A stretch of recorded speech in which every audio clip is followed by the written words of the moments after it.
Influencer Dominique Brown dies at 34, as shocking claim emerges. Influencer Dominique Brown has died at the age of 34 reportedly from a severe allergic reaction at an industry event.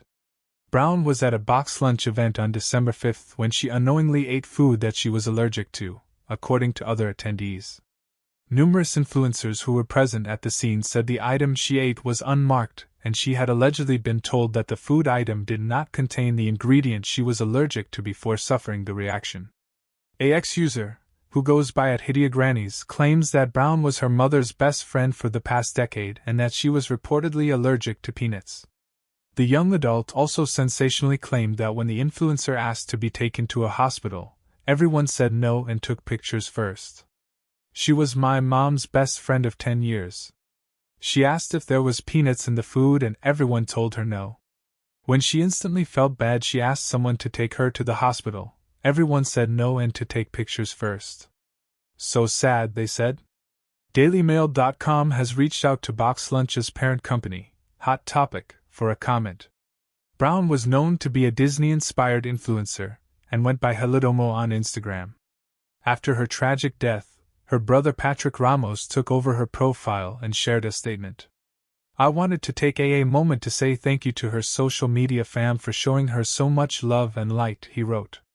Disney did bring her joy, but it was unparalleled that she found a community who loved her and Disney as much as she did.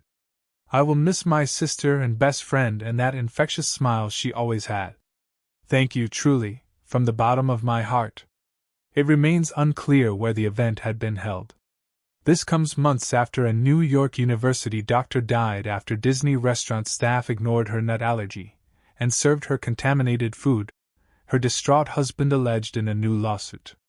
Kanak Porntangswan, a 42-year-old medical doctor at NYU Langone in New York, and her family had dined at Raglan Road Irish pub and restaurant in Disney Springs on October 5, where she had a deadly allergic reaction. Jeffrey Piccolo, the doctor's husband, filed a wrongful death lawsuit last week in Florida, claiming Walt Disney Parks and Resorts was negligent and failed to properly train their staff about food allergies. He was seeking in excess of $50,000 from Disney for mental pain and suffering, funeral expenses, medical expenses, and loss of income. But Disney initially sought to dismiss a wrongful death lawsuit by the family of a New York University doctor because of a loophole in their terms and agreement conditions.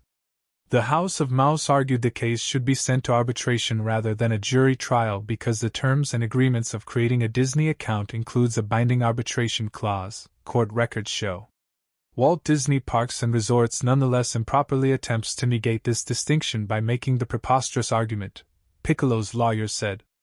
In a May 31 filing, Disney cited that Piccolo created a Disney Plus account in November 2019 and bought tickets to Epcot in 2023, which required him to agree to their terms and conditions.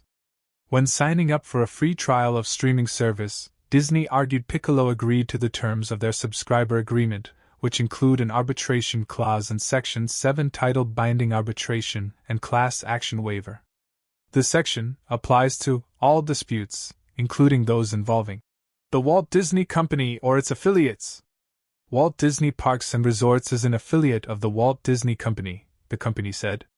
They also said Piccolo agreed to the Walt Disney World terms when he purchased park tickets for him and his wife in September 2023, which include the same arbitration clause.